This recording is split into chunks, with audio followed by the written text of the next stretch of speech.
Chapitre 11. L'exactitude. Une personne exacte est ponctuelle, précise et soignée.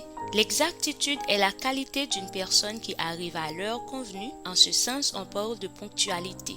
L'exactitude est aussi la conformité avec la réalité, la vérité. On parle alors de correction, fidélité, rigueur, véracité, vérité. L'exactitude est enfin le soin scrupuleux apporté à ce que l'on fait en observant ponctuellement les règles prescrites et les conditions acceptées. Le terme a dans ce cas le sens d'application, d'assiduité, d'attention, de conscience, de minutie et de régularité.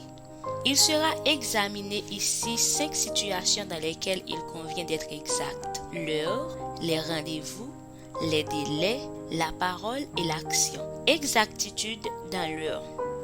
Une personne bien éduquée est toujours à l'heure.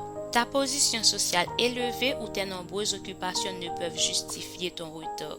On a attribué à Louis XIII la phrase suivante: l'exactitude est la politesse des rois.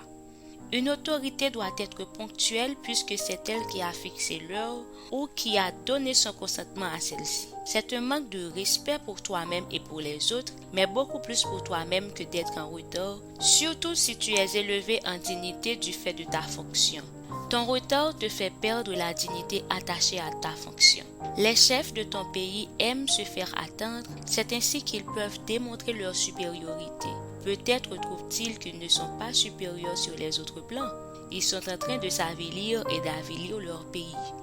Ne fais pas comme eux. Tu dois te donner une marge de sécurité convenable pour parer aux aléas liés à la météorologie, à la circulation ou autre. Pas d'excuses. Être exact ne consiste pas à arriver avant l'heure non plus. Tu risques alors de déranger les gens qui doivent te recevoir et de mettre tout le monde dans l'embarras. Avant l'heure, ce n'est pas l'heure.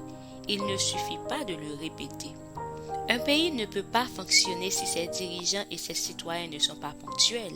Ce n'est pas par hasard que les pays où on ne respecte pas l'heure soient les plus pauvres et ceux où la ponctualité a un sens soient les plus riches. Tes compatriotes excellent dans l'art du retard. Ils ne commencent jamais une activité à l'heure. Et il y a comme un consensus général sur ce point, puisque ce ne sont pas seulement les organisateurs qui commencent en retard, mais les invités ou les participants aussi savent qu'ils ne doivent pas arriver à l'heure indiquée. Le retard dans ton pays devient culturel. Exactitude dans les rendez-vous. Tu ne feras pas attendre une personne avec laquelle tu as rendez-vous, surtout si tu as toi-même fixé ou accepté l'heure.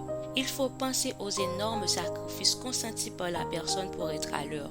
Quand tu es en retard, tu déranges toute la chaîne des relations d'un nombre incalculable de personnes, de gens que tu ne connais même pas. Un de tes compatriotes a donné rendez-vous à un groupe d'étrangers et de nationaux à 10h30.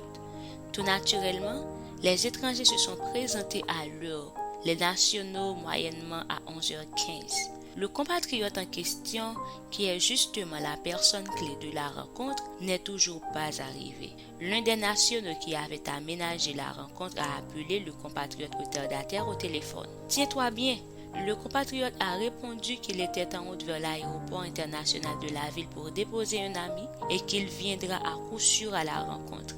Dans les meilleures conditions de circulation, il devrait mettre 40 minutes pour arriver au lieu du rendez-vous. Ce compatriote n'était pas n'importe qui. Il dirigeait une institution prestigieuse de son pays et était titulaire d'un doctorat d'une université occidentale. Tes compatriotes et toi, vous n'arrivez pas à développer le pays parce que vous ne voulez pas respecter les règles les plus simples de fonctionnement d'une société. Ce sont les choses les plus simples qu'il faut d'abord maîtriser pour mieux tirer profit des autres plus complexes. Exactitude dans le respect des délais. L'exactitude consiste également à terminer et à remettre à temps un travail qui t'a été confié. Si tu prévois une circonstance qui ne te permettra pas de respecter le délai, tu dois à l'avance t'en excuser. Il ne faut pas attendre le moment précis où tu devrais remettre le travail pour le faire. C'est une question d'éthique personnelle et de respect pour les autres. Tu éviteras de différer ta réponse quand il s'agit d'une affaire qui mérite une suite rapide ou encore de faire traîner ton propre travail dont dépend celui de bien d'autres personnes qui en ont besoin pour poursuivre leur action. Exactitude dans la parole. S'il y a un domaine dans lequel tes compatriotes sont champions, c'est bien celui de l'inexactitude dans la parole. Il n'est pas toujours facile de comprendre ce que disent tes compatriotes. Ce n'est pas comme un diplomate qui sait pourquoi il est flou dans ses propos. Tes compatriotes, eux, sont culturellement vagues et imprécis. Ils tournent leur interlocuteur en rond, souvent sans s'en rendre compte, par des paroles aussi nombreuses qu'insignifiantes quand on attend d'eux une réponse exacte. Sans doute, pour justifier cette inexactitude de langage, tes compatriotes et toi avez votre proverbe « parole parlée, parole comprise ». Mais justement, la parole est dite, mais elle n'est pas comprise. Il arrive à ton pays le malheur de la tour de Babel, sauf que ce n'est pas Dieu qui a confondu votre langage. Comme si ce problème culturel ne suffisait pas. Tes compatriotes et toi avez encore compliqué la situation avec une forme de diglossie que vous n'arrivez pas à gérer. Toute la population parle une même langue, mais les élites sont en mesure de s'exprimer dans une autre langue ayant un statut sociologique supérieur, riche en tournures d'esprit et en figures de style. Cette langue donne la possibilité de parler beaucoup pour dire peu ou rien, surtout quand on a la maîtrise. Elle n'est pas parlée par la majorité de tes compatriotes. Complication de la tour de Babel. Quelle solution tes dirigeants ont-ils apporté à ce problème? Aucune. Rien d'étonnant puisqu'ils pensent que les problèmes du pays peuvent se résoudre tout seuls. Exactitude dans l'action. L'exactitude affecte tous les actes de l'existence. Ce sont de tels détails qui expliquent le développement de certains pays et le retard du tien. Il faut savoir qu'il y a une corrélation entre les différentes exactitudes dans l'heure, les rendez-vous, les délais, la parole et les actions. Si tu ne peux pas respecter l'heure d'un rendez-vous, tu ne pourras pas non plus parler de manière exacte ni exécuter les tâches avec précision.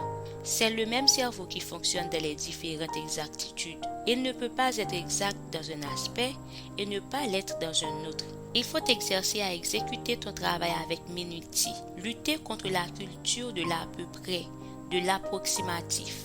Du mieux vaut être laid mais vivant. Être laid n'est pas la condition indispensable pour être vivant. Il faut savoir désormais que tu peux être à la fois beau et vivant. L'excellence est d'abord une attitude avant de se traduire dans la réalité. Elle est à ta portée. Tu peux faire les choses très bien, de manière précise et exacte. Pourquoi te contentes-tu de l'à peu près? Il ne faut pas dire « Oh, c'est bon aussi, oui ». Il faut placer ton standard bien haut. Regarder ton œuvre et la trouve excellente, merveilleuse. Il faut intérioriser ce sentiment jusqu'à ce que la recherche de l'excellence et de la perfection devienne pour toi un réflexe, une seconde nature. L'exactitude est une éducation que tu dois inculquer à toi et à tes compatriotes. Ce n'est pas une affaire de blanc. Ce n'est pas parce que les sociétés sont développées qu'elles pratiquent l'exactitude. C'est au contraire parce que les sociétés pratiquent l'exactitude qu'elles deviennent développées.